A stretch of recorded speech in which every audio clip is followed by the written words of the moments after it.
যদি আপনার হাতে মাত্র একদিন সময় থাকে আর কলকাতার কাছাকাছি নদীর ধারে শান্ত পরিবেশে একটা ছোট্ট ট্রিপ প্ল্যান করতে চান, তাহলে আজকের এই ভিডিওটা আপনার জন্য।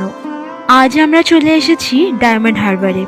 কলকাতা থেকে মাত্র 46 কিলোমিটার দূরে, গাড়িতে 1.5 থেকে 2 ঘন্টার মধ্যেই পৌঁছে যাওয়া যায় এখানে। আর যদি ট্রেনে আসতে চান তাহলে শিয়ালদা থেকে নিয়মিত ডায়মন্ড হারবার লোকাল পাওয়া যায়, আর ট্রেনে প্রায় 1.5 ঘন্টা মতো সময় লাগে। হুগলি নদী ও বঙ্গোপসাগরের মিলনস্থলের কাছাকাছি অবস্থিত ডায়মন্ড হারবার একসময় গুরুত্বপূর্ণ নদীবন্দর ছিল, আর এখন কলকাতার মানুষের কাছে খুবই একটা জনপ্রিয় উইকেন্ড ডেস্টিনেশন। নদীর ধারে শান্ত পরিবেশ, বড় বড় জাহাজের চলাচল আর সুন্দর সূর্যাস্ত, সব মিলিয়ে জায়গাটার আলাদাই একটা আকর্ষণ রয়েছে। ডায়মন্ড হারবারে থাকার জন্য আমরা বেছে নিয়েছি পশ্চিমবঙ্গ সরকারের সাগরিকা ট্যুরিস্ট লজ। নদীর একেবারে ধারে অবস্থিত এই প্রপার্টি থেকে রুমে বসেই হুগলি নদীর অসাধারণ ভিউ উপভোগ করা যায়। হোটেলটাতে দুটো উইং রয়েছে, লেফট উইং এবং রাইট উইং। আমরা ছিলাম লেফট উইংয়ের AC deluxe double bedded river facing রুমে। রুমটা স্পেশিয়াস, বেশ আরামদায়ক এবং খুবই পরিষ্কার পরিচ্ছন্ন ছিল। বাথরুমও খুবই পরিচ্ছন্ন।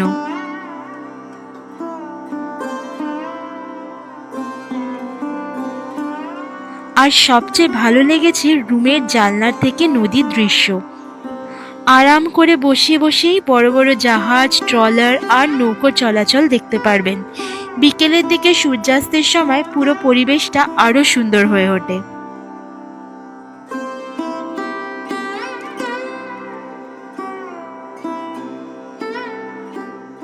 সাগরিকাতে এই আমাদের রুম 211। চলুন রুমটা একবার দেখিয়ে দিই। প্রথমে ঢুকে এরকম একটা লাগেজ রাখার জায়গা আছে, জুতো টুতো রাখতে পারেন এখানে। আর একটা ওয়ার্ড্রপ আছে, বেশ বড় সড়ো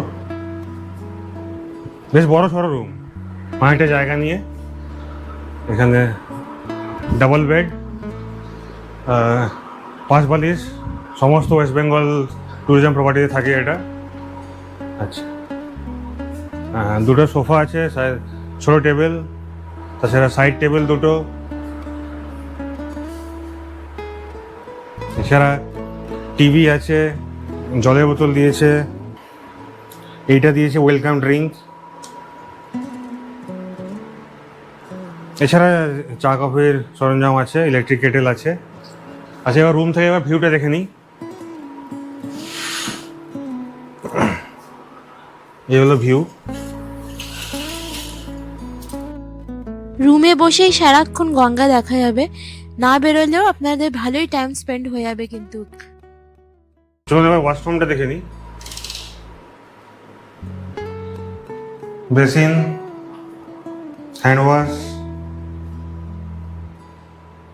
ওয়েস্টার্ন কোমোড, শাওয়ার এরিয়া আলাদা করা আছে।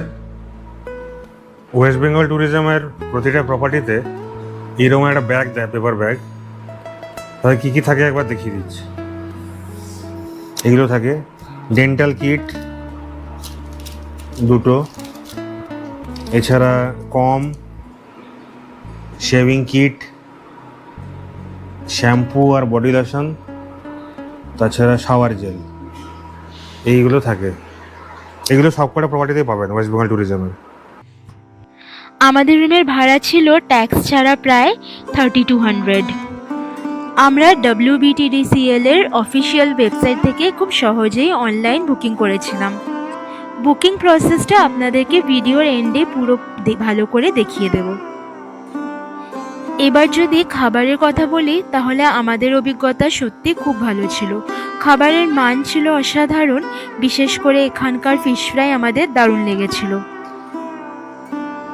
তাছাড়াও এখানকার থালিগুলো ভীষণ ভালো।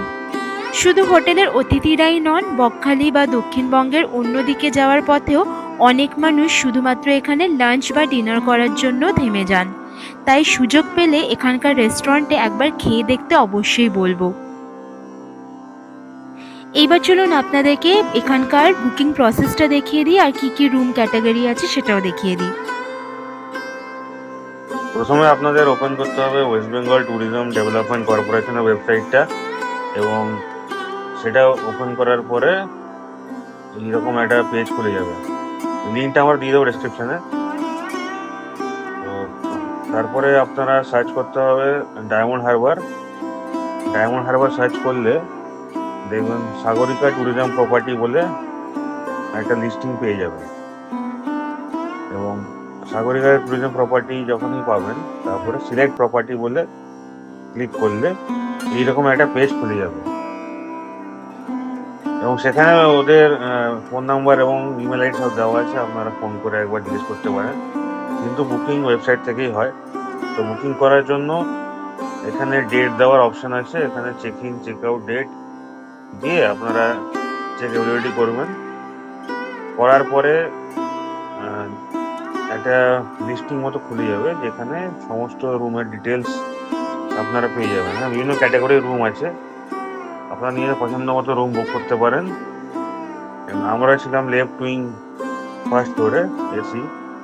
তো এছাড়া অনেক ক্যাটাগরির রুম আছে, আপনার পছন্দ মতো সিলেক্ট করে এখানে বুক করতে পারেন। তো সিলেক্ট করার জন্য এখানে অপশান দিলেন, এই 1 সিলেক্ট করে নেক্সট করতে হবে। নেক্সট করার পরে এইরকম আপনার একটা উইন্ডো খুলবে, যেখানে লগ ইন চাইবে। তো আপনারা যদি প্রথম ইউজার হন তাহলে রেজিস্টার করে নিতে হবে। ইমেল আইডি দিয়ে রেজিস্টার করে লগ ইন করলে তারপরে আপনারা বুক করতে পারবেন। তো আমি এখানে লগ ইন করে নিয়েছি। লগ ইন করার পরে রুম সিলেক্ট করে যখন নেক্সট করা হবে, নেক্সট করার পরে এইরকম একটা পেজ খুলে যাবে। এখানে আপনাদের ডিটেলস অ্যাড করতে হবে, কতজন যাচ্ছেন সেই ডিটেলস, সবার নাম, এজ, তারপরে একটা ডকুমেন্ট নিতে হবে, আধার কার্ড, ভোটার কার্ড, যাই হোক দিতে পারে। সেই আধার কার্ড দিলেন, তার নাম্বারটা দিলেন, নাম্বারটা দিয়ে তারপরে নেক্সট করলে পেমেন্ট পেয়ে আসবে। সেখানে পেমেন্ট করলে আপনার বুকিং হয়ে যাবে। এই হচ্ছে প্রসেস। সব মিলিয়ে এটাই বলবো, যদি কলকাতার কাছাকাছি নদীর ধারে একদিন বা এক রাতের জন্য শান্ত পরিবেশে সময় কাটাতে চান, তাহলে ডায়মন্ড হারবারের সাগরিকা ট্যুরিস্ট লজ নিঃসন্দেহে একটা দারুণ অপশন।